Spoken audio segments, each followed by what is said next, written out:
When it comes to life on Earth and the history of humanity, scientists and historians are able to answer some questions, but certainly not all of them. They are exceptionally skilled at what they do, able to draw grand conclusions from the tiniest of clues and pieces of evidence. But every now and then, they encounter something that leaves them completely stumped. And that is exactly the subject of today's video. These are strange and marvelous places all around the world, sites that, even when witnessed firsthand by scientists, remain utterly impossible to explain. But first, don't forget to like and subscribe so that you can be part of our notification squad.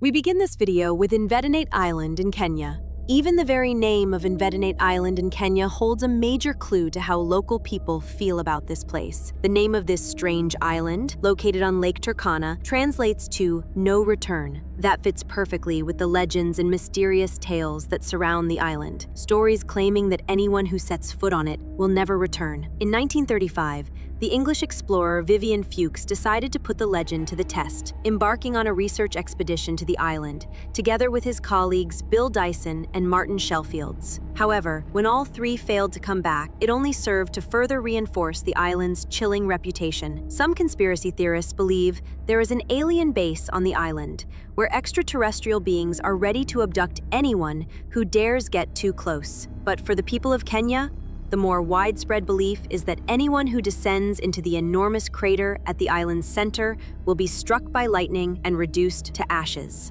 Aerial photographs taken by planes flying over the crater seem to show the remnants of ancient huts at its center. But it has been a very long time since anyone dared to go and investigate in person.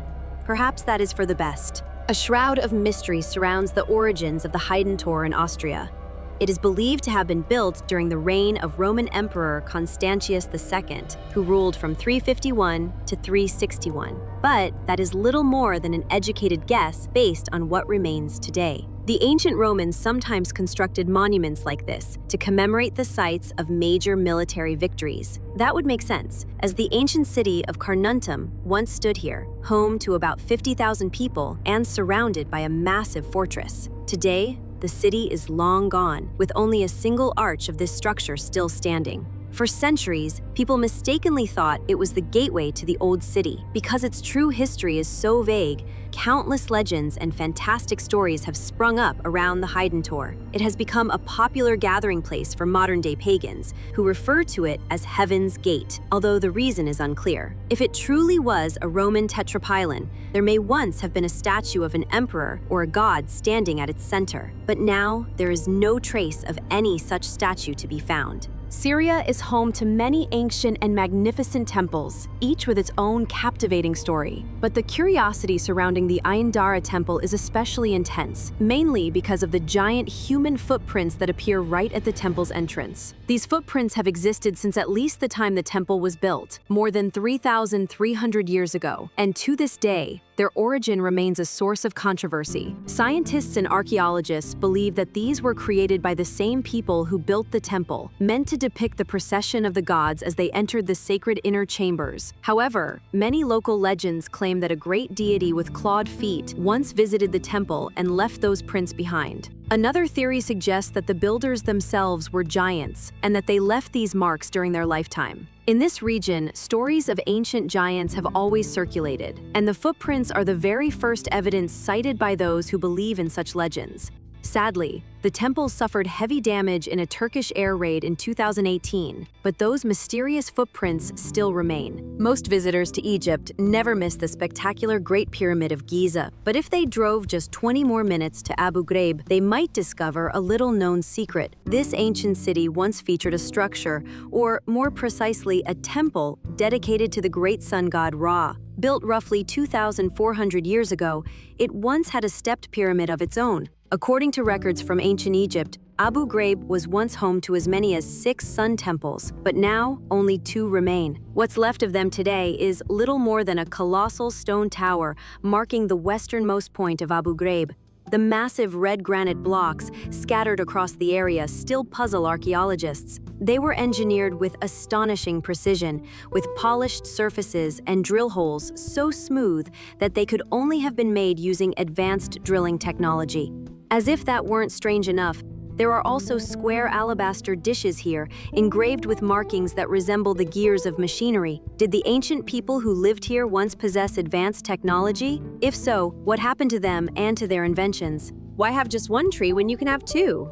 That seems to be the theory in Casorzo, Italy, where a truly astonishing sight can be found in a field. There, you'll find two trees in one, and they're entirely different species. The bottom tree is a mulberry, while growing on top of it is a cherry tree. This is a kind of hybrid duplex that is extremely rare in nature. While smaller trees do sometimes grow on larger ones, it is almost unheard of for two mature trees to coexist and thrive in this way. Usually, one tree's vitality comes at the expense of the other. Most often, the tree on top suffers. However, the beautiful white blossoms on the cherry tree here are proof that the opposite is true in this case. Unsurprisingly, this unusual tree has become a tourist attraction in the area, although it's now been fenced off for its own protection, and climbing it is strictly prohibited. In the past, Barsakelmes was once an island in the Aral Sea. Today, as the water level has dropped far below what it was in ancient times, this place has become a plateau in the Kizilorda region of Kazakhstan. Much like Invetonate Island in Kenya, Barsakelmes is also rumored to be a place from which no one returns. Its very name, translated from ancient Turkic, means whoever comes here shall not return. In 1939, the area was declared a national reserve and was completely closed off to visitors for the rest of the 20th century. No one knows exactly what the Soviets did here during that period,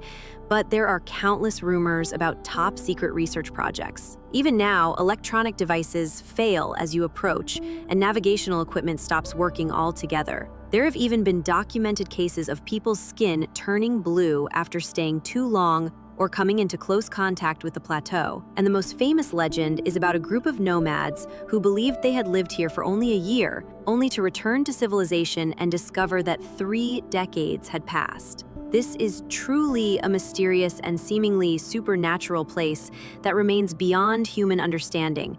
Amid the ruins of Amman in Jordan, among the shattered remnants of ancient temples and palaces, one can find the broken remains of a giant stone hand. This is the hand of Hercules, and even though only 3 shattered fingers remain, it still inspires a sense of awe and perhaps a little fear when you see it. The hand is part of the Temple of Hercules, built in the 2nd century during the Roman occupation of Amman's citadel. For reasons lost to history, it appears the temple was never completed. The discovery of a marble elbow suggests that there was once a plan to construct a colossal statue of Hercules here, and had that plan been realized, it would likely have become the largest statue in the world at the time.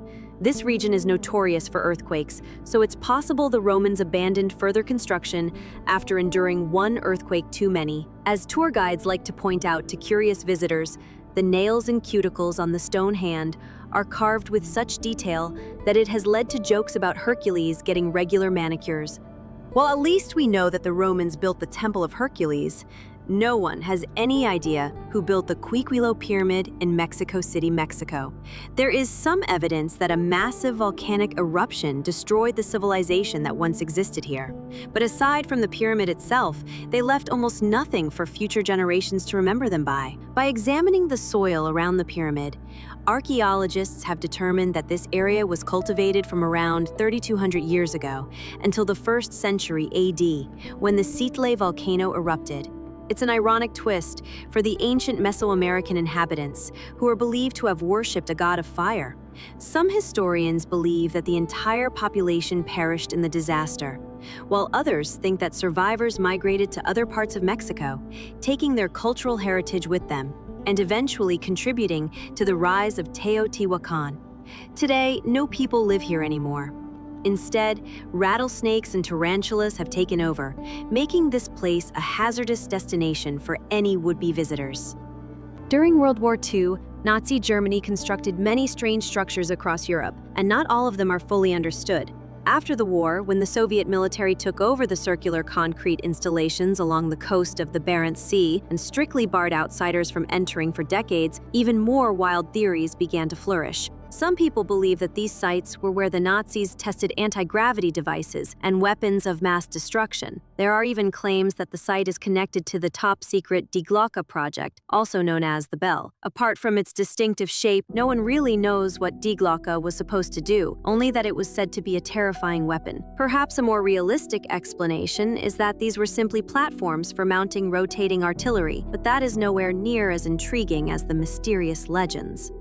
The mystery of the lost city in the Kalahari Desert is an existential one, because even its very existence is in question. The story began in 1885, when Canadian magician and explorer William Leonard Hunt, better known as the Great Farini, claimed to have discovered a ruined city while crossing the Kalahari Desert on foot. In his report to the Royal Geographical Society, he described seeing half-buried ruins, collapsed temples, burial grounds, and crumbling walls. That account sparked at least 25 expeditions in the following decades, but none of them found anything like what the Great Farini had described. By 1964, a new theory emerged. Clement suggested that Farini had become confused about his route through the desert and had wandered onto a different path. When Clement investigated this alternative route, he discovered a series of massive dolerite stone monoliths, a type of rock that, when weathered, can resemble straight, square blocks that look like walls. Clement concluded that what Farini had actually seen was nothing more than a natural rock formation dating back 180 million years, but not everyone was satisfied with that explanation.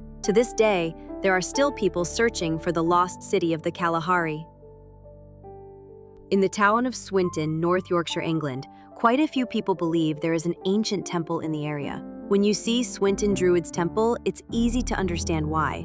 Its architecture has all the hallmarks of an ancient monument, and the name Druid's Temple only adds to that impression. In reality, however, the structure was built only about 200 years ago by an exceptionally eccentric landowner. William Danby, who lived in Swinton during the 1820s, was a wealthy and generous man who cared deeply about the rising unemployment in his hometown. To address this, he hired dozens of locals to build the temple as a miniature replica of Stonehenge.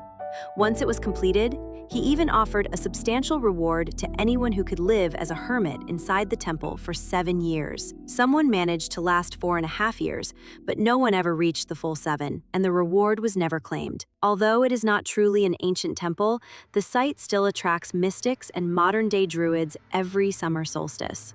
Gunjiwamp in Groton, Connecticut, USA, is a location that gives archaeologists and historians a real headache. The area has been used and reused by different groups of settlers for at least 1,400 years, each leaving their own imprint on the land. Here, you'll find stone chambers, stone rings, mysterious carvings on the walls that have yet to be matched to any known language, and artifacts left behind by Native Americans. There are so many traces of human habitation at Gunjiwamp that it's impossible to determine where one era ended and another began, or even who was the first to settle there.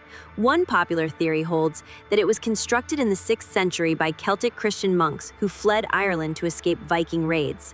But that idea would overturn the accepted history of pre-Columbian America and is contradicted by evidence suggesting the site is much older. Occasionally, sudden spikes in electromagnetic activity have been detected at Gunjiwamp, which scientists attribute to the magnetite, granite, and quartz rock composition. But conspiracy theorists believe it is either an alien base or an energy vortex. A lithic stone tool found here has been dated to at least 3,500 years old, casting further doubt on the Celtic monk theory. No one knows if Gunjiwamp was built in phases or all at once, and unfortunately, we may never know the real answer. That's all the mysteries for today's video. Be sure to subscribe to the channel and turn on notifications so you'll be the first to know when a new video is released. Thank you for watching, and see you in the next video.